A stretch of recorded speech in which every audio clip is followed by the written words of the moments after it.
yitteem lu dul ku ñëw mu faj aajaati.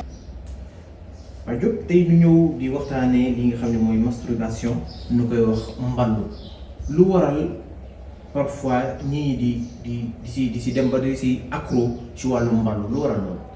waaw xam nga lu ëpp ñu koy gën a def tàmm lay doon. tàmm gi ñu ko tàmm def dana waral ñu dem ba am soxna sax. tax ñu bàyyi ko. wala bu ñu demee def immigration daanaka lu ëpp ci immigré yi loolu itam dañ koy faral di def moo tax am na ci ñaaree ñoo xam ne bu ñu ñëwee duñ mën dara seen jabar. parce que dañuy def fu ñu toll dañuy def masturbation te masturbation yu koy def ba tàmm ko dana dem ba su nee ci jaamu yàlla. masalan mën na xëy julli fajar laata tisbaar mu masturbé ba day tax day taayal jaamu yàlla dootul sawar ki def masturbation dana dem ba tàmm gi ñu ko tàmmoo def alal du maanaam day ñàkkul nit barke day tax saa am du toog ki def masturbation dafay yàq ndoxam day dem ba ndoxam dootul bëri ba pare sax day dem ba jinne yu bon yi naan gi ñu naan man yow bi muy sot ci douche bi mooy war dañ koy topp day dem ba maanaam du am ngoro bu dëgër kenn du ko bëgg day nit ki ba pare def impuissance bi nga gis ñu bëri mu dal leen su bëri di masturbé wul bëri dem na ba tax amatuñ ngóoro bu normal. masturbation day tax day wàññi ngóoro. day wàññi ngóoro waaw ba pare day yàq man yi.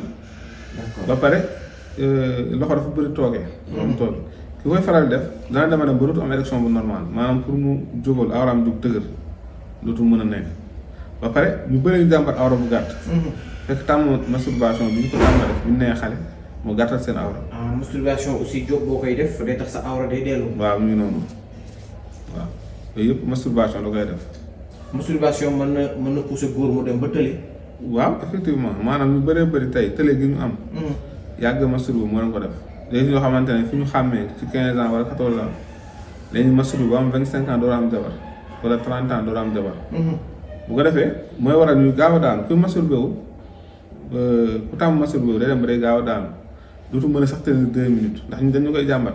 d'accord donc sama sëriñ su ma déggee bu baax a baax masturbation ku koy def doo mën a yàgg sa kaw soxna. waaw masturbation ku koy def sa awra dafay dellu. waaw masturbation ku koy def jinne dañ la sonal. masturbation ku koy def da ngay dem ba yow da ngay da ngay tëju. voilà. lu si saafara.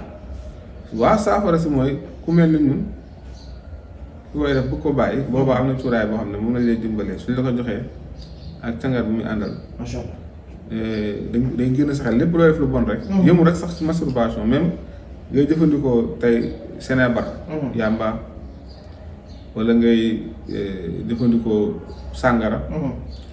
wala lenn loo xamante ne nit ki bëgg na ko bàyyi loolu noonu dafa lay dëddaleek lu bon insha allahu taala. am na solo Diop. moo di boroom dalaa'ilul xayraati